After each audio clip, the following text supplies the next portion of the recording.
চুলের ক্ষতি হয় এমন যে কাজগুলো আমাদের এড়িয়ে চলা উচিত। ১. অপরিষ্কার চিরুনি ব্যবহার করা যাবে না। ২.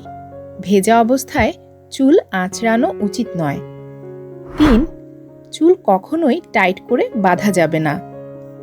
৪. প্রতিদিন শ্যাম্পু করা যাবে না। ৫. তেল দেওয়ার আগে চুলের জট ছাড়াতে হবে। তেল দেওয়ার পর চুল আঁচড়ানো যাবে না। ৬. অতিরিক্ত heat styling like straightener, curler, hair dryer ইত্যাদি ব্যবহার করা চুলের জন্য দীর্ঘমেয়াদী ক্ষতি ডেকে আনে, তাই পারতপক্ষে ব্যবহার না করার চেষ্টা করতে হবে। ৭. আয়রনযুক্ত পানি দিয়ে চুল ধোয়া অনুচিত। ৮.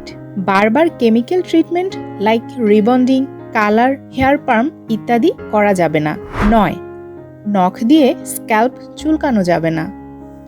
১০.